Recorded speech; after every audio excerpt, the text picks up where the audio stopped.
Magandang hapon po sa ating lahat at palugod na pagbati po mula sa Future Earth Philippines.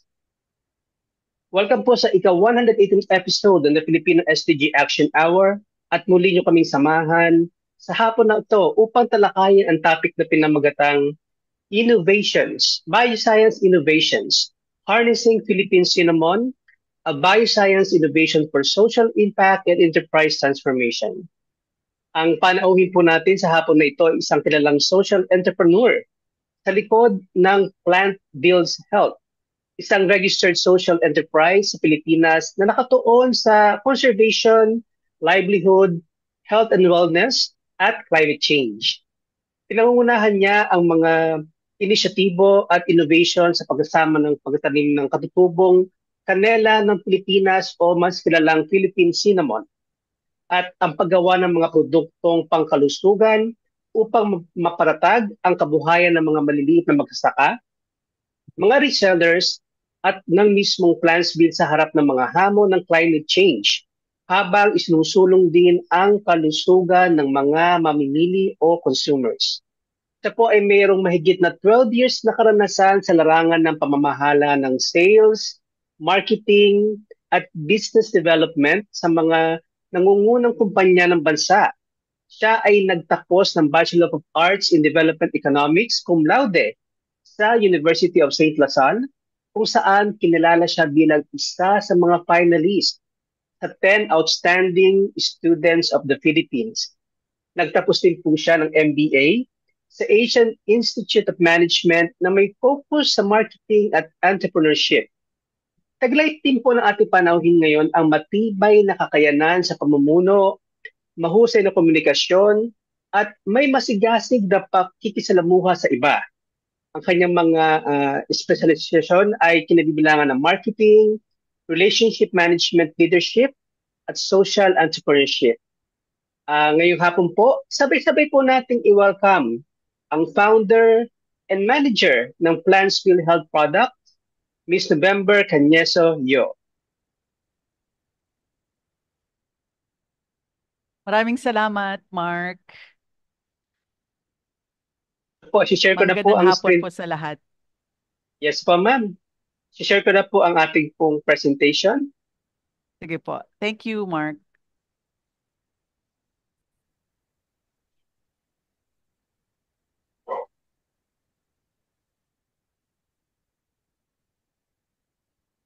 Okay. Sige. Magandang hapon po sa lahat. Ako po ay si November Canyesuyo. Salamat po sa pag-imbita sa akin. Nagkilala kami ni Dr. Luli last week sa NAST na Regional Scientific Meeting. Next slide, please, Mark.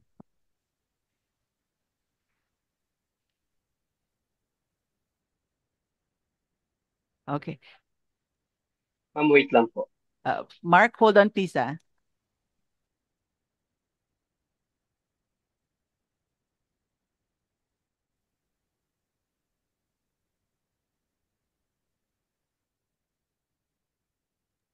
Okay. Sige. Next, please. Okay. So ako po ay nagtapos sa social entrepreneurship. Tawag po namin dati is Community Development Economics. Nagvo-volunteer na po ako sa Community Extension Program nung nasa kolehiyo po ako. Tapos naging researcher din po ako sa UP, tsaka naging loan officer po ako sa Bank of the Philippine Islands ng 7 taon. At the same time, nag-aral ako ng MBA at pumunta ako sa Globe, kung saan nakita ko yung paano mag-attack nung Blue Ocean strategy. So, nung nagnegosyo ako, nang umalis ako sa Globe, at nag-garden ako nun sa bahay, um, sabi ko dahil maliit yung garden ko, magtatanim ako ng superfoods. Isa sa mga superfoods na nakita ko is cinnamon.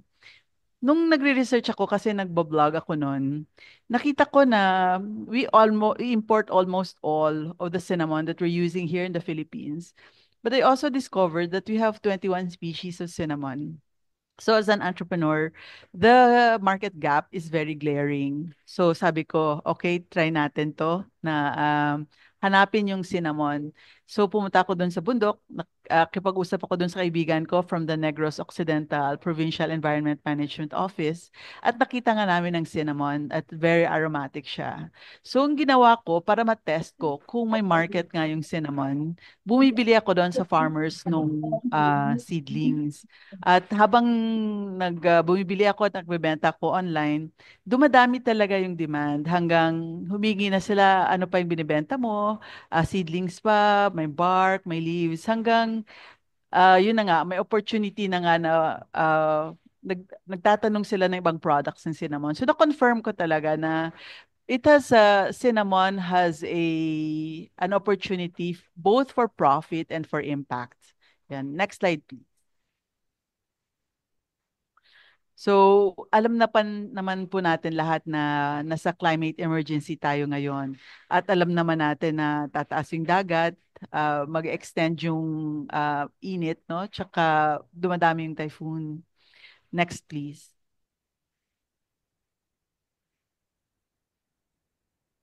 Yung heavily talaga na impacted ng climate change, yung mga nasa margins, kagaya ng mga ah, kasama namin sa Don Salvador Benedicto. Sila yung mga smallholder farmers na nag-earn only mga less than 5,000 a month. Maraming reason, no, kung bakit ganun. Pero sure tayo, dahil yun sa poor soil, typhoons, and too much heat due to climate change. Madaanan lang sila ng isang typhoon na malakas. Tumba talaga yung kanilang pananim. May impact ito sa production. So next slide, please. Um, mas mahirap kumain ng healthy yung mga Filipinos ngayon. Um, Mahal siya, 'di ba?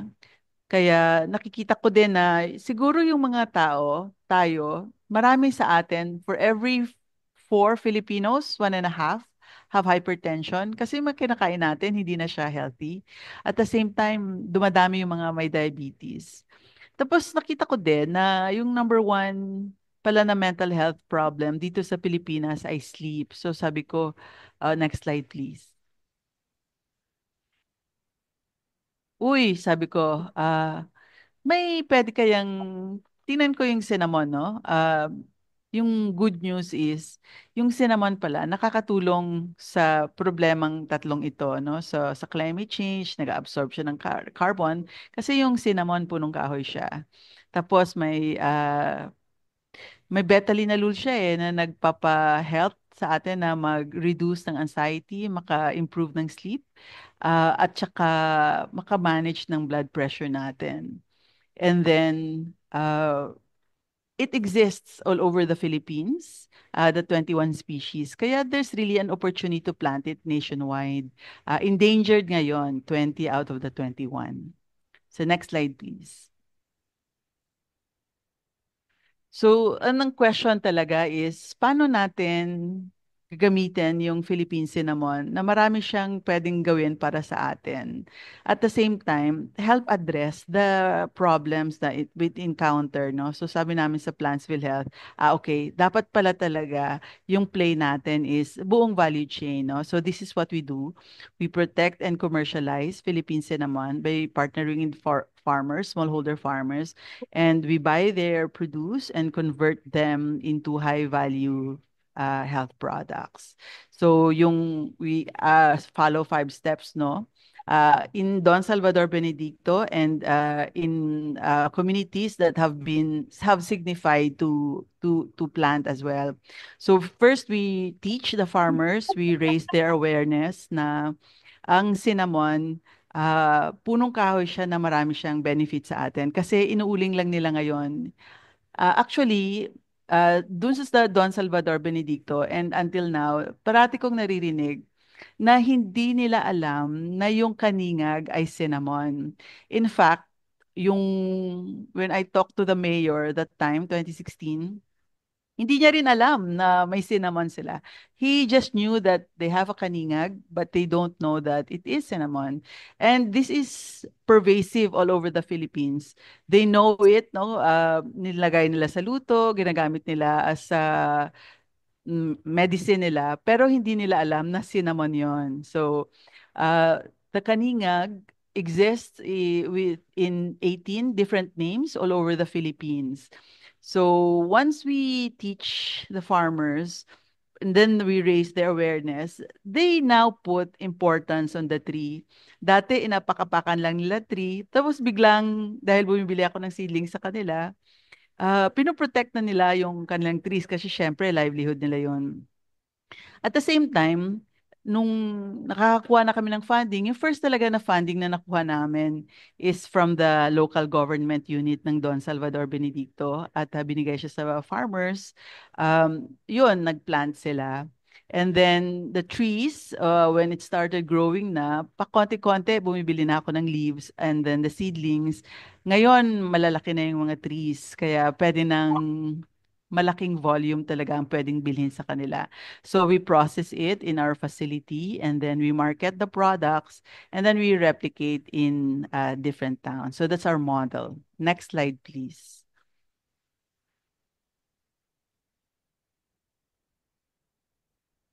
So ito nang ngayon, ito yung pictures ng mga farmers. Members sila ng Integrated Social Forestry or ISF, no? So dati yung nagtanim lang ng cinnamon kasi naturally growing siya, one or two lang from the funding of the local government unit, naging 76 sila. So ngayon, 150 na farmers at least yung nagtatanim. Pero different numbers, no? May iba 600, may iba 500, may iba 100, may iba 550, may iba 10, yun. Pero talaga, nagtatanim na sila kasi alam nila na importante yon.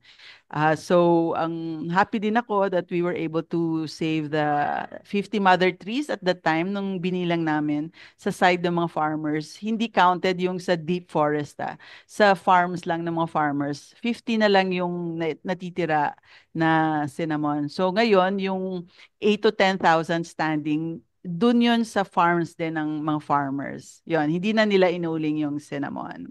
So yung tumulong sa amin is, of course, no, the local government of Don Salvador Benedicto, yung Negros Occidental Provincial Environment Management Office, at saka yung Negros Occidental na province talaga. Yun. Next slide, please.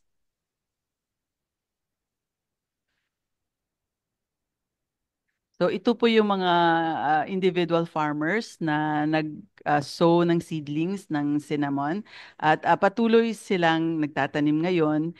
Yung partnership po namin with PEMO, from the very start yon. In fact, sila yung nagdala sa akin doon sa mga farmers. Kasi may, ano na sila, may relationship na sila ng matagal.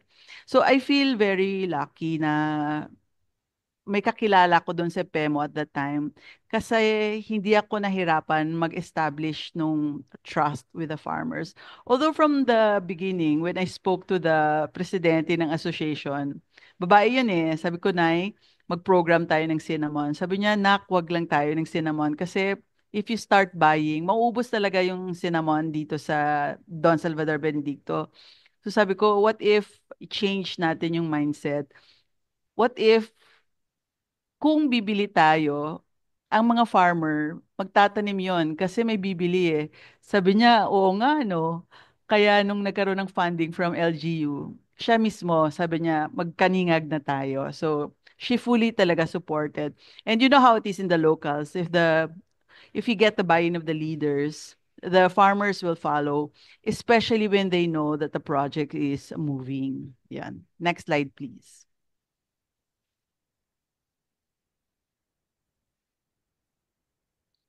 Um, ang laki din ng tulong ng media sa amin, no? So, from then up to now, we have reached 2.2 million audience. So, narinig ko na lang from even before the funding came for other towns, sila mismo nagtatanim na sila kasi naririnig nila sa social media, pag in-interview ako, in-interview din ako ng simbahan, hanggang na-feature kami ni Erwan Yusaf, tapos na-feature na din kami sa GMA Eyewitness. So, ngayon, very established na siya sa Don Salvador Benedicto. And because of the feature ng media, kahit sa ibang lugar ng Pilipinas, alam na nila, okay, may cinnamon pala, importante pala siya. At saka nare-recognize nila na importante siyang punong kahoy. Yan. So, malaking tulong po yun sa amin. So, next slide, please. Oo. Marami ding scientists na tumulong sa amin, no, when we got the funding from DOST. Dati, lahat yon na cinnamon, kaningag yon tawag. Pero ngayon, I'm happy na na-identify na namin yung mga cinnamon. Yung mga ibang farmers nga, gumagamit na rin ng Latin names, no? So, it's never been identified that cinnamon is naturally growing in Negros, but we now establish that there are 7 species, no? Next slide, please. Papakita ko po yung mga picture ng punong kahoy. So ito yon. So ito actually yung first na cinnamon na nakita ko. This is the cinnamon iners. Malalaman mo nyo po siya kasi may ngat-ngat yung leaves sa tip niya. Yon. So nasa gilid siya ng river. Okay, next slide please. Yung scientific name dapat naka-italics yun. Hindi ko na na-edit. Yan. And then there's the Cinnamomum ebaloy. Nasa ano din siya, nasa hill. Yan. So malalaman mo yung ebaloy sa kanyang shape. There's a specific shape ng ebaloy na maganda. Mataba yung baba, yung tsaka pointed sa taas. Okay. Next slide please. And then there's the Cinnamomum nanophyllum. Very distinct ito kasi yung ibang cinnamon, parang isang palm siya ng size or three-fourth of the palm. Pero yung nanophyllum, maliit lang talaga siya. Maybe half lang talaga. But it's very aromatic. Ito yung cinnamon na nag-grow talaga siya sa tuktok ng bundok. So around 2,000 meters above sea level. Yan. Next slide, please. Then there's the Cinnamon mendozae. Medyo magkalapit siya ng itsura sa Cinnamon ebaloy, pero mas heart-shaped siya yung kanyang leaves. Yun.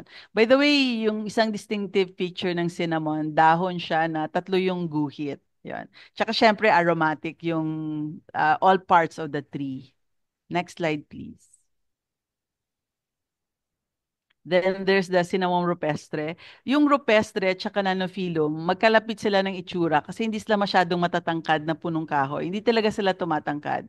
Pero in terms of size ng leaves, mas malaki ng konti yung rupestre. Tsaka mas iba yung kanyang scent. Mas malapit siya sa Vicks na na scent. Next slide, please. The Cinnamon mercadoy, this one is very popular at ito yung pinakamadaming nag-exist sa buong Pilipinas. Very clear siya kasi yung tip niya matulis. Yan. Next slide, please. Ito yung cinnamon mirianthum. Sa mga lahat ng cinnamon sa 7, siya yung may pinakamalapad na leaves at siya din yung may pinakamakapal. Yan. So yung picture na to, this is a very remote area. By the way, I've seen all of these trees already. Okay, next slide, please. Um, so I mentioned earlier, no, na 50 remaining trees na lang. So with the funding ng DOST, we were able to develop a protocol of routing naman yung cuttings of the cinnamon. And Dr. Ariel Tutor of West Visayas State University, siya yung tumulong sa amin. In fact, siya yung tumulong talaga from the very start of teaching the farmers how to gather the wildlings, how to bag it, how to plant, how to grow, how to harvest. Yon. So malaki talaga yung tulong ni Dr. Tutor sa amin. Next slide, please. Oo. So, I think this was last year or 2 years ago, we presented kung paano namin ginawa yung pag-root ng cuttings. Yan. Next slide, please. So, what we do is we prepare no yung media. Yung sa baba nun is yung bato and then may net and then may buhangin and then we put zone rocks and then we clean it. ah, hanggang maubos na yung zone rocks. Yun. Next slide, please. And then we get the cuttings from the existing plant of the farmers ng cinnamon. And then kinakat yung leaves yung half. And then dinidip siya sa rooting hormone. Yan. Next slide, please. Tapos nilalagay siya sa sand at kino-cover at wino-water and then kino-cover ng plastic. About a month, magde-develop na yung kanyang roots. Yan. So yung roots na yan, uh, tumutubo talaga siya. Yan. So potentially we can root in thousands. Next slide, please. So yung conclusion namin sa research na to is yung nanophyllum yung nag-perform best sa root ng cuttings, which is really good kasi isa sa mga endangered talaga yung nanophyllum. At that time, yung inners, yung punong kahoy na pinagkuhanan namin, parang ito lang yung cinnamon na nakita ko na nagye-yellow. Parang the rest of the cinnamon hindi nagye-yellow. Kaya hindi masyado nag-survive yung cuttings that we got. Okay, next slide, please. So ito yung team namin. I'm happy na yung farmer, si Jen, um, nakikita ko na they're really hungry to learn, no? At actually, magaling siya. So, silang dalawa ni Dr. Tutor. Kung anong binibigay sa kanya ni Dr. Tutor, bina-validate niya. So ano talaga. So si Jen talaga yung pinakamagaling mag-root ng cutting. So, at syempre, siya din yung nagtuturo doon sa mga kasamahan niya. Okay, next slide, please. So, we're saying that with conservation biology, we are really able to bring back the endangered species. We have been able to bring back the cinnamon, at least in Don Salvador Benedicto. And it's very important for us na yung farmers nasa forefront.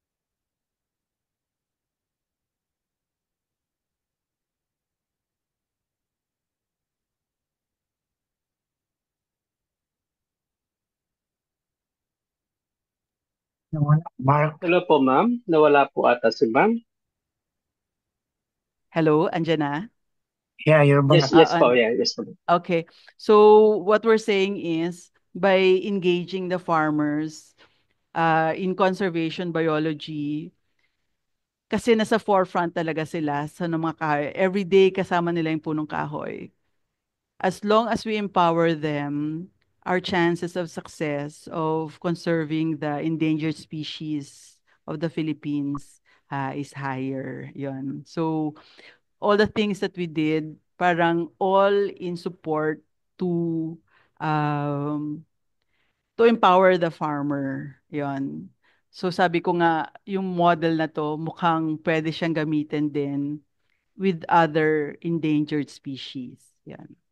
So by the way, if ako wala po akong farm, wala rin po akong lupa. Yan. So magkatuhog yung ano namin, yung buhay namin ng Plantsville as a business with a farmer. Yan. Next slide, please. So, nung we got the funding also, when we were developing products, it was very important that we know what's in the Philippine cinnamon leaves, no? So, I'm lucky that Dr. Doronila was there is until now. And with Dr. Dairit and Miss Siniza, they were able to study what's in the Philippine cinnamon. And we have found 22 compounds like eugenol, linalool, and caryophyllene. Yan. Next slide, please. We also signed a MOA with the University of San Agustin in Iloilo, with the Center for Natural Drug Discovery and Development. So isa sa mga ginagawa namin ngayon with San Agustin is we have a product kasi, sleep aromatic water. Ano siya? Nakita ko sa kanya na sometimes it works, sometimes it doesn't. So sabi ko, ano po kayong pwede natin gawin? So explain to Dr. Junel and Dr. Doronila na when we planted the cinnamon, hindi siya yung hacienda type kasi nga conservation. So that time when we looked for the seedlings, kasi hindi pa namin alam kung anong species sila, 'di ba? That time, tinanim lang sila namin right away. So when we harvest the leaves, I have a distiller na malaki. It's 200 kg. Kung, for example, Mercadoy lang, or Iners lang, or Mendozay lang, hindi ko mapupuno yung aking distiller at malulugi ako kung half lang siya. So, tsaka hindi rin naman talaga namin alam yung mga trees, no? Hindi pa siya nakalabel ngayon isa-isa. So what the farmers do is they harvest lahat yon and then I buy. So, naturally, sa bawat batch ng distillation, iba-iba yung compounds na nakikita doon. So, para makuha namin yung dapat na consistency ng sleep aromatic water, naggumawa kami ng research, no? Kahit walang funding, nagre-research kami na we surveyed people, make them uh, identify their sleep, and then it's graded, and then we get their sleep rating, no? A pre-use of the sleep aromatic water. And then we give them the sleep aromatic water, and then they use it for 1 week, and then they answer again the survey after 1 week to test if the sleep aromatic water nakatulong sa kanila. So we had three batches, A, B, and C. At ngayon, tapos na namin yung A and B, yung C na lang inantay namin. What we're trying to do is to get which of the batch A, B, C ang pinaka-effective, and we will work backwards in terms of ano yung nasa C at ire-replicate namin siya moving forward para every time a person uses the sleep aromatic water, the result will be the same. Yeah. Next slide, please.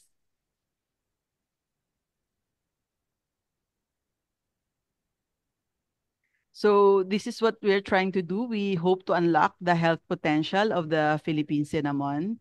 Marami siyang marami siyang nakita nyo naman po kanina sa punong kahoy, yung locals, how they use the Philippine cinnamon. Uh, Pag sumakit yung tiyan, punta sila doon sa cinnamon, they chew on the bark. Pag may lagnat sila, they go to the cinnamon. Pag may nanganak na babae, they bathe the woman with cinnamon tea. Pag may ubo sila, they go to the cinnamon. Parang sabi ko, it seems that lahat ng nararamdaman nyo, you just go to the cinnamon. Sabi niya, oo nga po eh. Pero sabi ko, why is it that hindi sila nagtatanim ng cinnamon.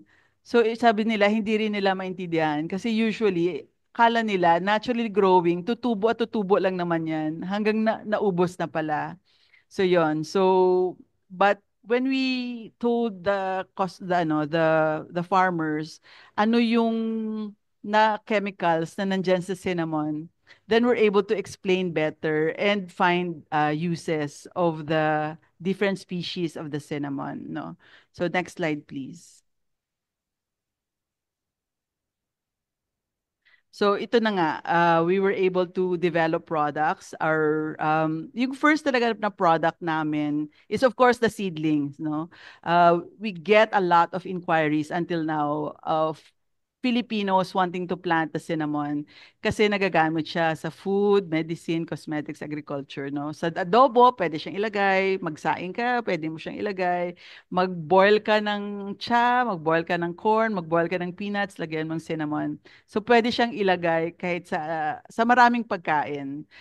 One time kumain ako ng shell medyo may amoy siya, nilagyan ko ng cinnamon na wala yung smell niya. Kaya pala ginagamit talaga dun sa bundok yung para maalis yung stench ng meat, no? Yun, talaga gamit niya. So the next product that we have is we're able to make yung cinnamon cocoa sugar, no? So konting bark lang, mix namin with with cocoa sugar. Maraming bumibili kasi low glycemic siya. Yun. Tsaka actually, if you put it in your hot choco, for example, buong umaga busog ka. So, maraming mga seniors yung bumibili niyan sa amin. Yung sa seedlings naman, yung maraming bumibili nito, karamihan sa kanila mga lalaki, mga farmers sila, urban farmers. So another product that we have is yung hydrosol and essential oil. Yung hydrosol, we put it in natural sanitizer, moisturizing siya, hindi siya nakaka-dry. At nung pandemic, yan yung patok na patok namin na product. Aside from we were able to sell a lot, we were able to get a funding pa to buy our own distiller. And our next product is yung Sleep Aromatic Water. Yun, buong hydrosol na cinnamon and then cinnamon essential oil. Yan yung ginagamit namin. And then we also have the cinnamon relaxing massage oil. Ito yung cinnamon, ito yung massage oil na makakatulog ka talaga pagkatapos mo ng may massage. And then we also have the natural mouthwash. So ngayon, ang daming lumalapit actually sa akin kasi nakikita nila na pwedeng i-mix yung cinnamon sa kanilang ibang existing products, no? May isang exporter, for example, na sabi niya, pwede ba nating idagdag yung cinnamon mo sa aking existing products, which is really good. Yan. So next slide, please.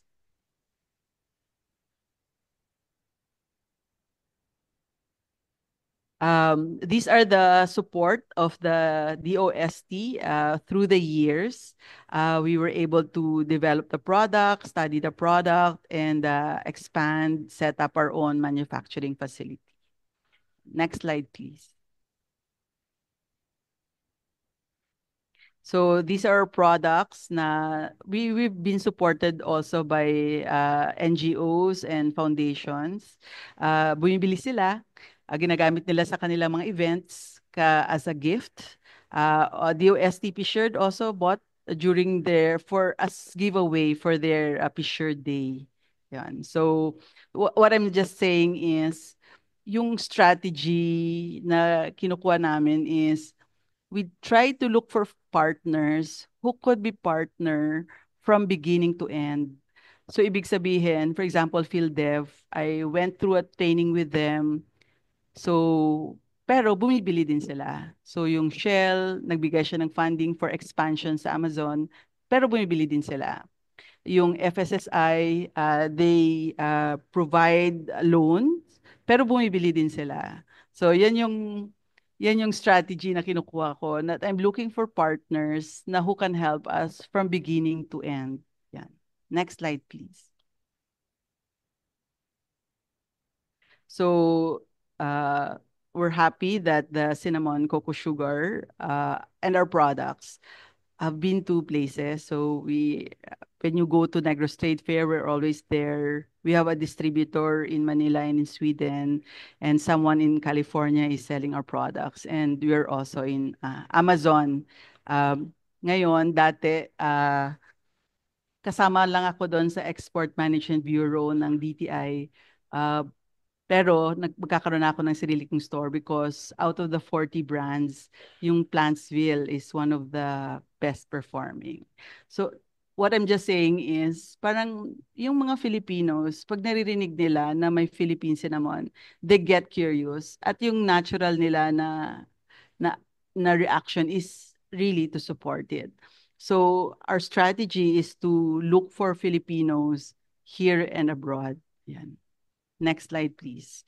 Hindi pa kami pumapasok sa Middle East, so I'm excited to do that. We're also in Marketplace. It's a premium grocery chain. Next slide, please. So this is our facility. When the Technology Business Incubator of the DOST TUPV Hive took us in, they also provided us a facility. They have an old school na ginawa nilang resource and research center. They invested money and then retrofitted it so it becomes FDA compliant.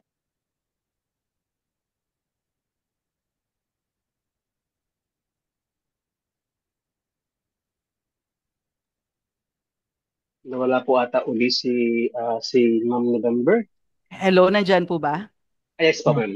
Okay, so this is the TUPV facility. So they invested to make the facility FDA compliant.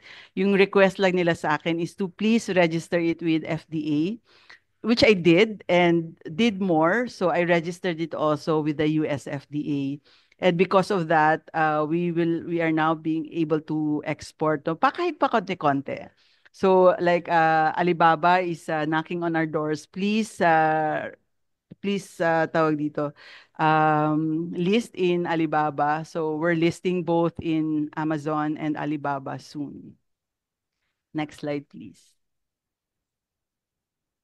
So there's another company, Oracle. They donated an enterprise resource planning technology. So we're uploading our CRM and accounting. Uh, this is really in preparation so that when we expand, our records are in order. Yeah.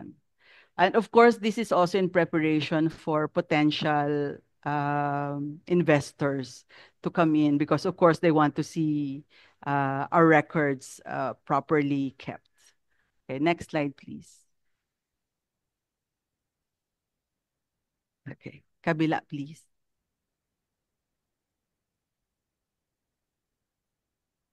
Okay, Mark, next slide, please.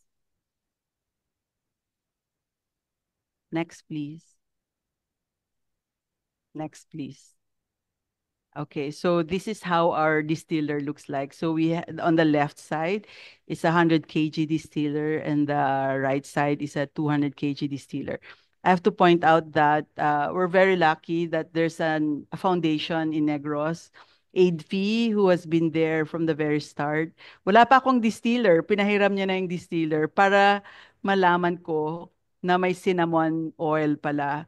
By the way, na-discover ko yung cinnamon oil na yan kasi when we were in the farm no, of the farmers, tinatapon lang yung leaves. So sabi ko, sayang naman yung leaves. May oil kaya yon. So I did research, I talked to Dr. Doronila. Oh, may leaves, may cinnamon oil nga siya. So ano siya, mabango talaga yung oil at marami siyang gamit. And I'm very lucky that AIDFI has supported us from the very beginning and until now. Yeah. Next slide, please. So this is our facility. It's funded by DOST. So our food facility is FDA compliant, and yung aming non-food facility, FDA compliant din siya, pero mag-a-apply pa kami ng FDA para sa cosmetics. Medyo mas madugo yata yon. So kailangan pa namin mag-earn para makapag-register kami sa cosmetics. Okay, next slide please. Okay. By the way, I have to mention pala na yung vision ko talaga is yung one facility namin here in Talisay, no, near Bacolod. Dito lang sa malapit na area. What we hope to do really is to set up the same facility sa area ng farmers. It has both impact and profit na side, no? On the profit side, mahal masyado mag-transport ng lahat ng leaves papuntang facility sa Bacolod. And on the other hand, it's really good, and I have proven that the farmers can learn how to distill, no? But they just need a template how to how to do the operation of the distillation. So this is what we do right now. What I'm trying to do actually really is to show a prototype of the planting and processing and creating the market for the cinnamon. We are trying to build a replicable model. Yeah, and so that's what we're trying to do. And then we also have utility models for our products. Um, like the essential oil, the sleep aromatic water, and the hydrosol. Next slide, please. Yan. So, and I'm happy to share that from one town, which is Don Salvador Benedicto, by signing the MOA with the province of Negros Occidental, we are now planting in different towns of Negros. Yan. So hindi lang isang town. So our vision really is to have the 32 towns and cities have the cinnamon. I'm just really lucky that the government in Negros is very supportive. No, even the city. I'm here in the Beso, so they have a startup hub, and that's our office as well. Yeah. Next slide, please. um, Other areas have asked me to help them out of their cinnamon. So this one is in Capas, Tarlac. It's an NGO of Hadfafi. When I went to Dr. Belay Agoo, she taught me how to collect the specimen, press it para ma-ID siya. At tinuro ko yon not just in Don Salvador Benedicto, but with the members of Hadfafi. So nung pumunta kami doon, yung part ng area na covered ng lahar ng Pinatubo, ano na siya, may trees na nag-grow, naturally growing yung cinnamon. So yan, yung sa right side, sobra na sa tao yung height ng cinnamon. At yung cinnamon nila, sobrang bango. You can just imagine putting flowers like ilang-ilang or sampagita in their cinnamon. That is how aromatic their cinnamon is. So sabi ko, pwede ka palang gumawa ng perfume, no? With just this one type of cinnamon lang. Yan. Next slide, please. So we are also part of the Asian Institute of Management, na MDM, and they bring in some of their students to help us with some of the activities and tasks. One of that is si Dr. Cruz. Ano siya, she tested the hydrosol with some of her patients, and all of them exhibited relief from the itchiness caused by radiation. So this is a really great potential. Like, for example, when I go to the garden and a mosquito bites me, I spray hydrosol of the cinnamon, and then the itchiness stops. Okay, next slide, please. So we also signed a MOA with Unilab. Yon. So marami kaming kailangan gawin with Unilab. Okay, next slide, please. We also did a prototype of the monitoring system with Bison Technologies. This is funded by by Spark Project and the US Embassy. What we're trying to do is when I go kasi to the customers, ang first question nila is not price eh. Yung question nila is how much can you produce? So ibig sabihin there's a large demand talaga. So yung problema ko, syempre malalayo yung bundok, 'di ba? Hindi ko alam eh kung ilan na ba yung leaves na harvestable per town. So we're trying to make a prototype wherein the farmer can take a picture of their tree para in one on my desktop I can see how much can be harvestable and how much can be delivered to the customer. Yan. So yeah, that's what we're trying to do. Next slide, please. This is a very small team with many advisors.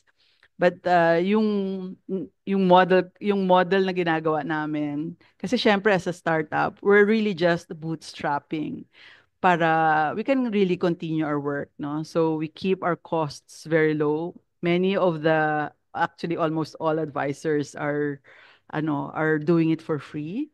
So that's why we're able to gain all of this knowledge without kahit wala pa kaming pera. Yon. So next slide please.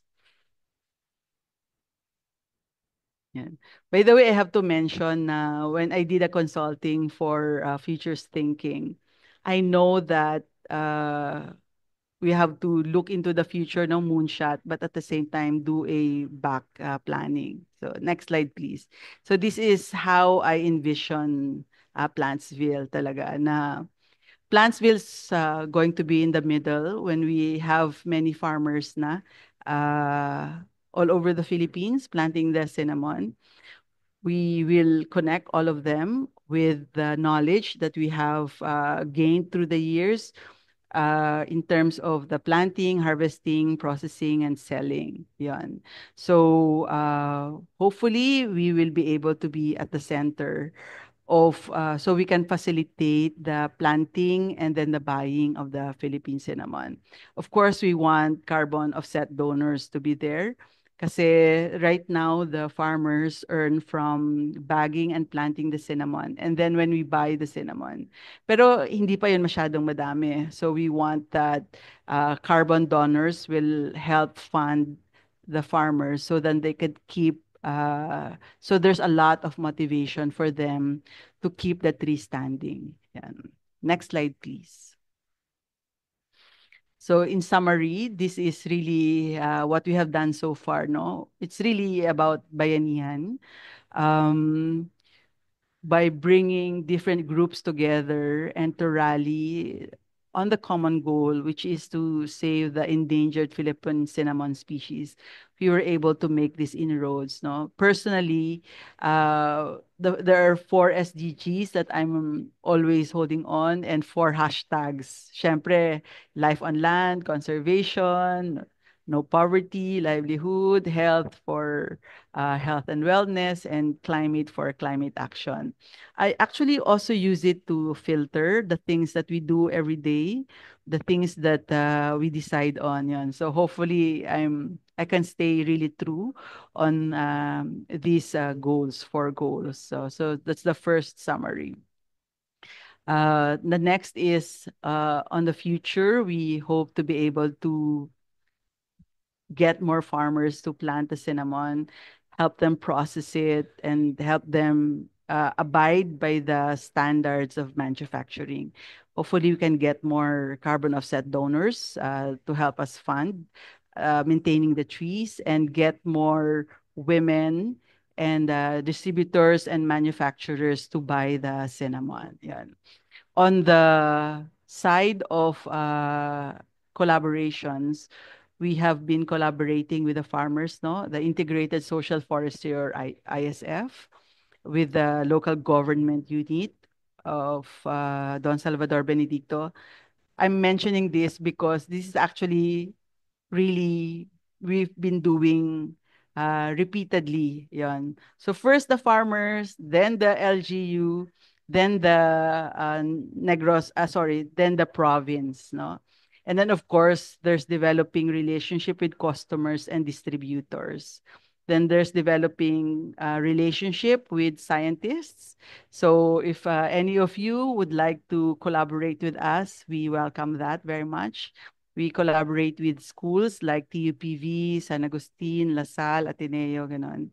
And then we collaborate with NGOs like AidFi, FSSI, even right now what we're trying to do is, usually when I speak on occasions like this, may mga nagkakaroon talaga ng nagiging interested sila and they pitch in, yon. So, yung ginagawa ko parati is I look at how I can help the person and how can the person help us. Yan. So para it's a win-win situation.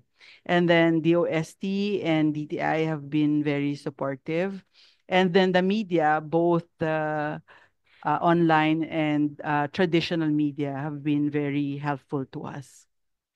Next slide, please.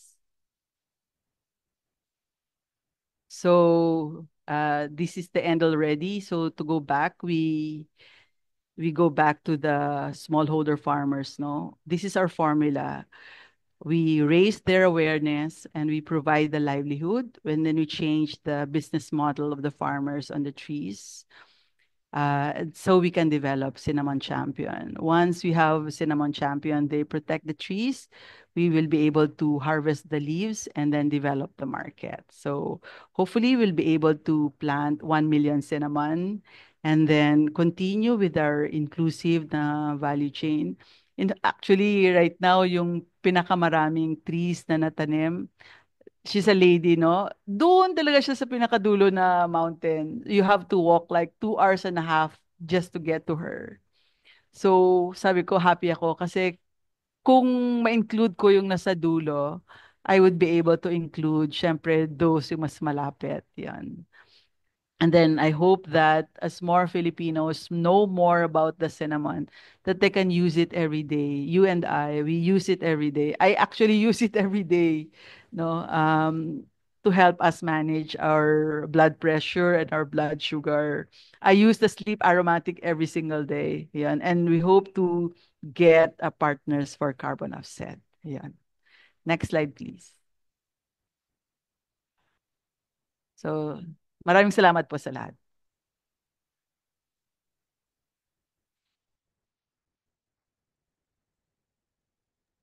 Hindi pala ako naka-audio.